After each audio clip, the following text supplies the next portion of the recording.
الحمد للہ رب العالمین والعاقبۃ للمتقین والصلاة والسلام علی سید الانبیاء والمرسلین وعلی آلہ واصحابہ الطیبین الطاہرین اما بعد فاعوذ باللہ من الشیطان الرجیم بسم اللہ الرحمن الرحیم یا ایہا الذین آمنوا صدق اللہ العظیم۔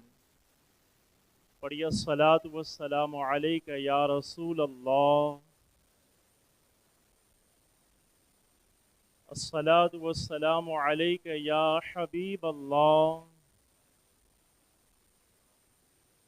الصلاۃ والسلام علیک یا نور اللہ،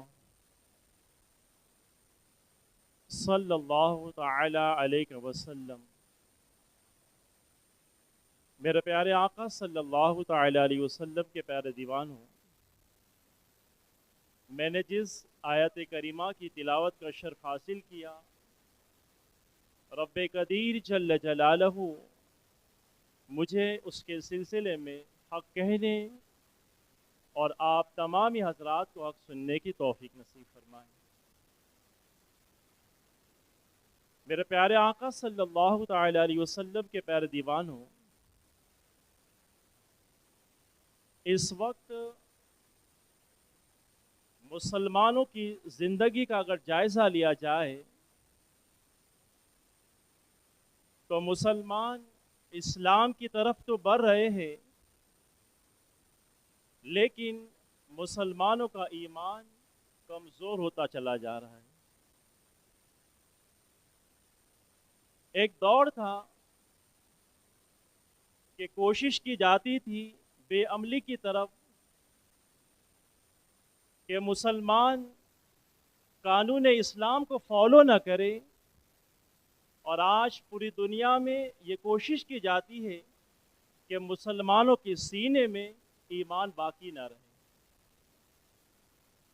میرے پیارے آقا صلی اللہ تعالی علیہ وسلم کے پیارے دیوانوں، ایمان اتنی بڑی دولت ہے، اتنا بڑا سرمایہ ہے کہ کسی سرمایے کے حوالے سے زندگی کی آخری سانس تک بچانے کا حکم نہیں۔ یہ نہیں فرمایا گیا کہ مال زندگی کی آخری سانس تک بچاؤ اور اس کی حفاظت کرو۔ یہ نہیں فرمایا گیا کہ مکان زندگی کی آخری سانس تک بچا کے رکھو، لیکن جب بات ایمان کی آتی ہے تو قرآن کہتا ہے یا ایھا الذین آمنوا اتقوا اللہ حق تقاتہ ولا تموتن الا وانتم مسلمون۔ اے ایمان والو، اللہ سے ڈرو جیسے کہ اس سے ڈرنے کا حق ہے، اور نہ مرنا مگر اس حالت میں کہ تمہارا اسلام، تمہارا ایمان تمہارے ساتھ ہے۔ ایمان کی ڈیفینیشن، ایمان کی تعریف امام راغی فرماتے ہیں رحمۃ اللہ علیہ اپنی کتاب المفردات کے اندر کہ نفس کا مطمئن ہونا اور خوف کا زائل ہونا یہ ایمان ہے۔ نفس کا مطمئن ہونا یعنی اپنی جان کو اطمینان حاصل ہو جائے، اور خوف کا زائل ہونا یعنی دل سے خوف نکل جائے، یہ ایمان ہے۔ اور اگر کوئی یہ چاہے کہ مجھے ایمان جو ہے وہ دیکھ کر نصیب ہو جائے، تو دیکھا تو بہت لوگوں نے تھا لیکن ایمان نصیب نہیں ہوا تھا۔ بلکہ اہل کتاب کے بارے میں قرآن کہتا ہے الذین آتیناہم الکتاب یعرفونہ کما یعرفون ابناءہم۔ یہودیوں کے حوالے سے قرآن کہتا ہے کہ وہ آقا کریم صلی اللہ تعالی علیہ وسلم کو اس طریقے سے پہچانتے تھے جیسے ایک بیٹا اپنے باپ کو پہچانتا ہے، لیکن پھر بھی وہ ایمان نہیں لائے۔ تو پتہ چلا ایمان جاننے کا نام نہیں، ایمان ماننے کا نام ہے۔ اسی لیے تو اللہ رب العزت نے سورہ بقرہ کی ابتدائی آیت میں فرمایا الذین یؤمنون بالغیب، کہ جو بن دیکھے ایمان لائے، یعنی غیب پر ایمان لائے۔ اب ہم نے اور آپ نے اللہ کو دیکھا ہے، جنت کو دیکھا ہے، جہنم کو دیکھا، فرشتوں کو دیکھا نہیں، لیکن ہم نے ایمان لایا، ہم مانتے ہیں۔ تو پتہ چلا ایمان جو ہے وہ جاننے کا نام نہیں، ایمان ماننے کا نام ہے۔ حدیث پاک میں ہے،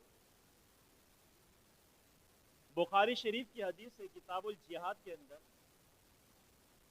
کہ جنگ چل رہی تھی تو کفار کی طرف سے ایک لڑنے والا آقا کریم صلی اللہ تعالی علیہ وسلم کو شہید کرنے کی جو ہے غرض سے نکلا، تلوار ہاتھ میں تھی، گھوڑے پر سوار تھا۔ اب جیسا ہی وہ آقا کریم صلی اللہ تعالی علیہ وسلم کے قریب پہنچتا ہے تو وہ رک جاتا ہے۔ جیسے ہی چہرے وضحا کو دیکھتا ہے ویسے ہی وہ رک جاتا ہے اور عرض کرتا ہے من انت، آپ کون ہیں؟ تو آقا کریم صلی اللہ تعالی علیہ وسلم فرماتے ہیں محمد الرسول اللہ صلی اللہ تعالی علیہ وسلم۔ جب آپ نے آپ کا تعارف پیش کیا، حالانکہ اس نے دیکھا نہیں تھا، پہلی بار آمنا سامنا ہوا، تو برداشتہ اس نے سوال کیا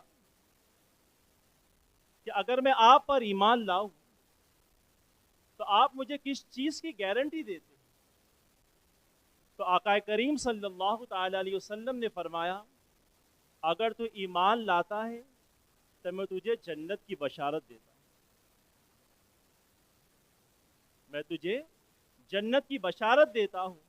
تو کہا مجھے کلمہ پڑھائیے، فوراً کلمہ پڑھ کے داخل اسلام ہو گئے۔ اب جیسے ہی وہ اپنے گھوڑے سے اتر رہے تھے کہ ان کا پیر پھسلا اور وہ سر کے بل گرے، اور اسی وقت ان کی روح قبض ہو گئی، روح پرواز ہو گئی۔ اب آپ دیکھیں، انہوں نے تو صرف کلمہ پڑھا تھا نا، نماز پڑھی تھی، روزہ رکھا تھا، حج کیا تھا، وہ اللہ کے بارے میں جانتے تھے، قرآن کے بارے میں جانتے تھے نہیں، لیکن صرف کلمہ پڑھا، داخل اسلام ہو گئے، اور جیسے ہی گھوڑے سے اترے تو ان کی روح پرواز کر گئی۔ اب آپ ان کا مرتبہ دیکھیں کہ سارے دنیا کے غوث، کتب، ابدال مل کر بھی اس ایک صحابی کے مرتبے کو نہیں پہنچ سکتے۔ تو پتہ چلا ایمان جاننے کا نام نہیں، ایمان ماننے کا نام۔ میرے پیارے آقا صلی اللہ تعالی علیہ وسلم کے پیارے دیوانوں، 3 الفاظ بولے جاتے ہیں، ایک امن، امانت اور امان۔ اب امن کیا ہے؟ تو اللہ رب العزت نے قرآن پاک میں مسجد حرام کے متعلق فرمایا وَمَن دَخَلَهُ كَانَ آمِنًا، جو اس میں داخل ہو گیا وہ امن والا ہو گیا۔ یعنی جو بھی مسجد حرام کے اندر داخل ہو جائے گا وہ کیا ہوگا؟ امن والا ہو جائے گا۔ یعنی اب وہاں شکار کرنا بھی منع ہے اور وہاں جو ہے وہ لڑائی جھگڑا کرنا بھی جو ہے وہ منع ہے۔ تو قرآن مقدس میں امن کے بارے میں آیا۔ اب امانت کیا ہے؟ تو اگر کوئی چیز ہمارے پاس کوئی چیز رکھتا ہے تو اس کو امانت کہتے ہیں۔ اب امن، امانت اور امان۔ اب امان کیا ہے؟ تو اس کو حدیث پاک سے سمجھتے ہیں۔ آقا کریم صلی اللہ تعالی علیہ وسلم فرماتے ہیں من قال لا الہ الا اللہ دخل جنہ، جس نے کلمہ طیبہ پڑھا وہ جنت میں داخل ہو گیا، یعنی جہنم سے امان پا گیا۔ میرے پیارے آقا صلی اللہ تعالی علیہ وسلم کے پیارے دیوانوں، تو ایمان کا تعلق جو ہے وہ دل سے ہے۔ اقرار باللسانی و تصدیق بالقلب، یعنی زبان سے اقرار کرنا اور دل سے ماننا یہ ایمان ہے۔ ورنہ منافقین کے بارے میں قرآن کہتا ہے وہ مومن نہیں ہے۔ منافقین کی عادت کیا تھی؟ وہ جب ایمان والے سے ملتے تو کہتے ہم وہ ایمان لائے، لیکن قرآن کہتا ہے کہ وہ مومن نہیں۔ وَمِنَ النَّاسِ مَن يَقُولُ آمَنَّا بِاللَّهِ وَبِالْيَوْمِ الْآخِرِ، بعض لوگ کہتے ہیں کہ ہم اللہ پر ایمان لائے، یوم آخرت پر ایمان لائے، لیکن قرآن کہتا ہے کہ وہ مومن نہیں۔ تو وجہ کیا ہے؟ انہوں نے تو اقرار کیا تھا نا، لیکن دل سے مانا نہیں تھا۔ تو پتہ چلا ایمان جاننے کا نام نہیں، ایمان ماننے کا نام ہے۔ میرے پیارے آقا صلی اللہ تعالی علیہ وسلم کے پیارے دیوان، تو ہمیں چاہیے کہ ہم اپنی اور اپنے اولاد کی ایمان کی فکر کریں۔ سب سے زیادہ فکر کرے تو وہ ایمان کی فکر کرے۔ حضرت یعقوب علیہ السلام کیا فکر تھی ان کو اپنے بیٹے کو لے کر، کہ جب دنیا سے جانے کا وقت قریب آیا تو انہوں نے سب اپنے بیٹوں کو جمع کیا اور ارشاد فرماتے ہیں، قرآن کہتا ہے مَا تَعْبُدُونَ مِن بَعْدِی، کہ میرے بعد تم کس کی عبادت کرو گے؟ میرے بعد تم کس کی عبادت کرو گے؟ تو سارے لوگوں نے کہا قَالُوا نَعْبُدُ إِلَٰهَكَ وَإِلَٰهَ آبَائِكَ إِبْرَاهِيمَ وَإِسْمَاعِيلَ وَإِسْحَاقَ إِلَٰهًا وَاحِدًا وَنَحْنُ لَهُ مُسْلِمُونَ۔ حضرت یعقوب علیہ السلام نے سب بیٹوں نے کہا آپ کے رب، حضرت ابراہیم کے رب، اسماعیل کے رب، اسحاق کے رب، ایک رب کی ہم عبادت کریں۔ یعنی آپ نے سب بیٹے کو جمع کر کے یہ کہا کہ میرے بعد تم کس کی عبادت کرو گے؟ تو سب نے کہا ہم آپ کے رب، حضرت ابراہیم علیہ السلام کے رب، اسماعیل علیہ السلام ایک رب کی جو ہے ہم عبادت کریں۔ ہمیں بھی چاہیے کہ ہم اپنی اولاد کی ایمان کی فکر کریں۔ یاد رکھیں ایمان اگر سلامت رہے گا تو قبر کی منزل بھی آسان ہو جائیں گی اور آخرت کی منزل بھی جو ہے وہ آسان ہو جائیں گی۔ اللہ تعالی ہم سب کو کہنے سننے سے زیادہ عمل کرنے کی توفیق نصیب فرمائے۔ وما علینا الا البلاغ المبین۔ السلام علیکم ورحمۃ اللہ وبرکاتہ۔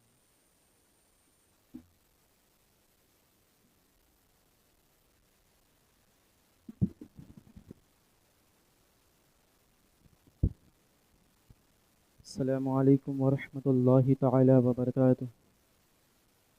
صلی اللہ علیہ یا رسول اللہ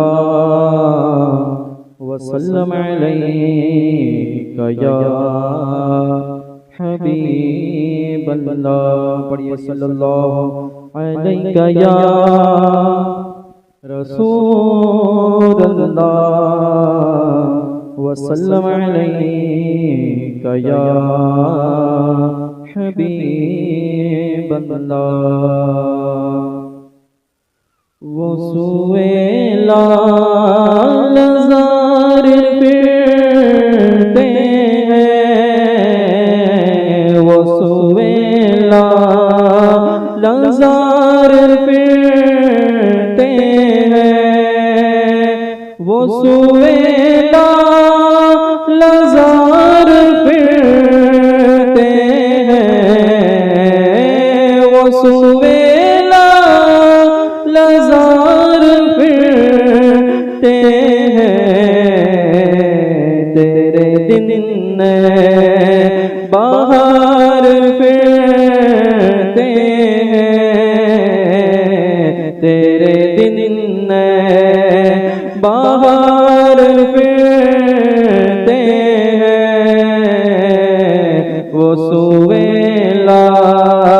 لزار پھرتے ہیں، اور جو تیرے در سے یار پھرتے ہیں، جو تیرے در سے یار پھرتے ہیں، در بدر یوں بھیکار پھرتے ہیں، در بھیکار پھرتے ہیں اور پھول کیا دیکھ میری آنکھوں میں، پھول کیا دیکھ میری آنکھوں میں، دست طیبہ کے غار پھرتے ہیں، دست طیبہ کے غار پھرتے ہیں اور غوث و خواجہ رضا بھی ہے جس میں، اس گلی کا گدا ہوں میں جس میں، اس گلی کا گدا ہوں میں جس میں، مانگتے تاجدار پھرتے ہیں،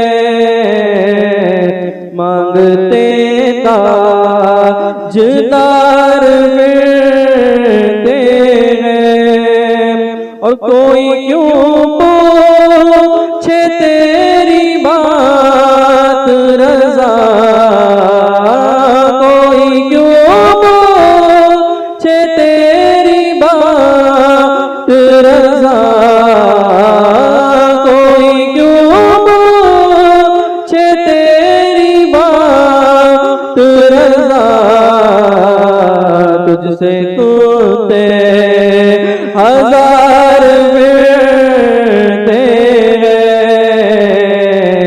تجھ سے توتے ہزار پھرتے ہیں، کچھ کرے اپنے یار کی باتیں، کچھ کرے اپنے یار کی باتیں، کچھ کرے اپنے یار کی باتیں، کچھ دل داغدار کی باتیں، اور ہم تو دل اپنا دے ہی بیٹھے ہیں، ہم تو دل اپنا دے ہی بیٹھے ہیں، اب یہ کیا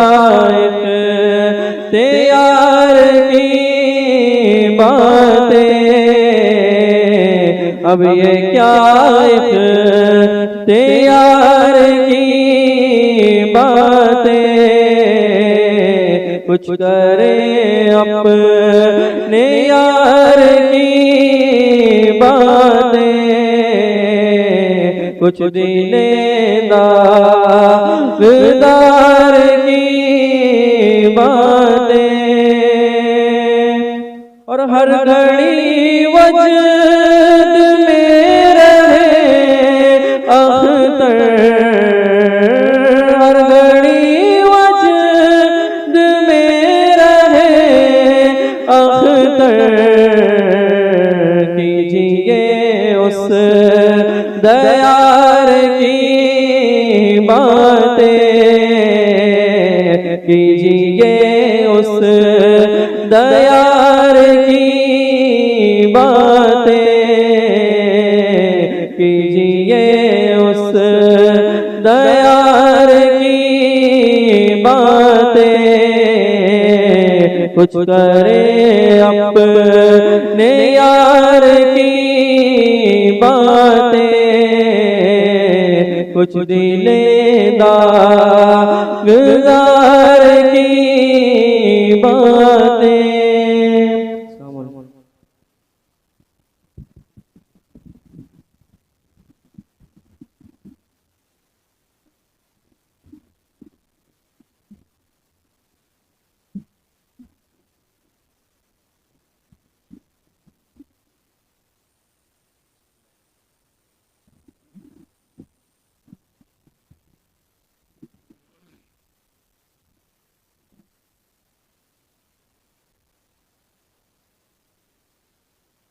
السلام علیکم ورحمۃ اللہ تعالی وبرکاتہ۔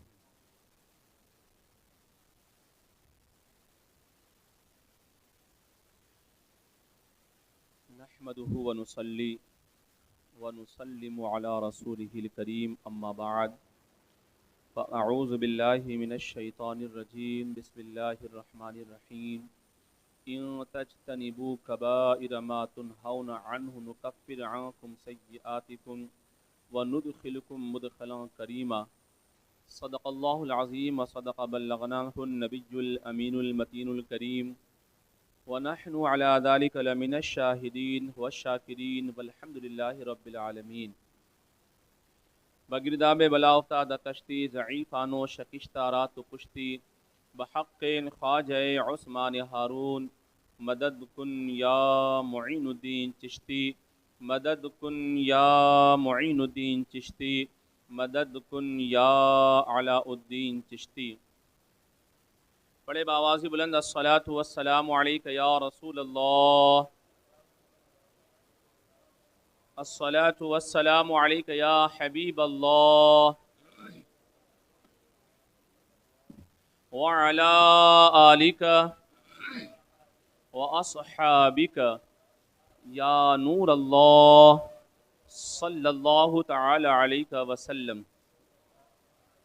میرے پیارے آقا صلی اللہ تعالی علیہ وآلہ وسلم کی پیارے دیوانوں، سنی دعوت اسلامی کا یہ ہفتہ واری روح پرور سنتوں بھرا اجتماع ہر ہفتے کی طرح اس ہفتے بھی چودھری محلہ چودھری مسجد میں منعقد ہوا، جس میں آپ اور ہم سب حاضر ہیں۔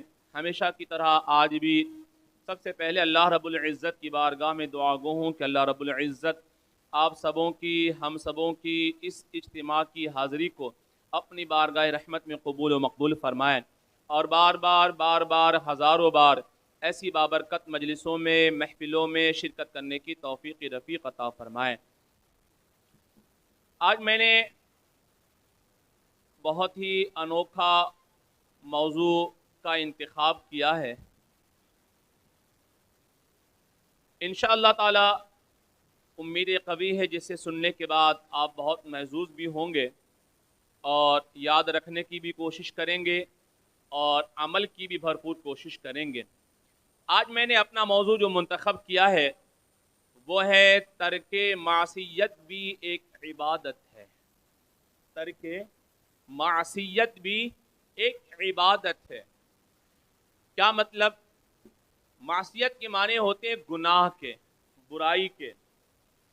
اللہ عز و جل اور اس کے پیارے رسول صلی اللہ علیہ وسلم کی اطاعت و فرما برداری کی نیت سے، اللہ عز و جل اور اس کے پیارے رسول صلی اللہ علیہ وسلم کی رضا و خوشنودی کی نیت سے گناہوں کو چھوڑ دینا بھی ایک عبادت ہے۔ برائیوں کو چھوڑ دینا بھی ایک عبادت ہے، عبادت ہے۔ یاد رہے کہ جس طرح سے نماز ایک عبادت ہے، روزہ ایک عظیم عبادت ہے، حج و عمرہ ایک عبادت ہے، زکوٰۃ دینا ایک عبادت ہے، صدقات و خیرات کرنا عبادت ہے، قرآن مقدس کی تلاوت کرنا عبادت ہے، ذکر اوراد و وظائف کرنا، ذکر و اذکار کرنا، درود پاک کا ورد کرنا، یہ سب عبادت ہے۔ دیگر اعمال حسنہ کو بجا لانا، یہ سب عبادت ہے۔ یوں ہی اللہ عز و جل اور اس کے پیارے رسول صلی اللہ علیہ وسلم کی اطاعت کی نیت سے، فرما برداری کی نیت سے، اللہ اور اس کے رسول کی رضا و خوشنودی کی نیت سے گناہوں کو چھوڑ دینا بھی ایک عبادت ہے۔ برائیوں کو چھوڑ دینا بھی ایک عبادت ہے۔ جس طرح سے یاد رہے، جس طرح سے نماز پڑھنے پر اجر و ثواب ہے، جس طرح سے روزہ رکھنے پر، حج و عمرہ کرنے پر، دیگر عبادات کو بجا لانے پر اجر و ثواب ہے، یوں ہی اللہ اور اس کے رسول کی رضا وہ خوشنودی کی نیت سے گناہوں کے چھوڑ دینے پر بھی اجر و ثواب ہے۔ میرے پیارے آقا صلی اللہ تعالی علیہ وآلہ وسلم کے پیارے دیوانوں، جیسے آپ یوں سمجھ لیں، فرمایا گیا کہ جیسے یوں سمجھیں آپ کہ آپ کے سامنے شراب پیش کیا گیا, کوئی روکنے والا نہیں, کوئی ٹوکنے والا نہیں ہے, آپ بلا کسی تکلف کے پی سکتے ہیں, لیکن فوراً ہی خیال آیا نہیں میرے رب نے شراب پینے سے منع کیا ہے, میرے رسول اعظم صلی اللہ علیہ وسلم نے شراب پینے سے منع کیا ہے. اب وہاں پر بندہ اللہ کی حکم کی اطاعت, اپنے نبی کی حکم کی اطاعت کی نیت سے, اللہ اس کے رسول کی رضا و خوشنودی کی نیت سے شراب کو چھوڑ دے, تو فرمایا گیا کہ اس کا یہ چھوڑنا بھی ایک عبادت ہے.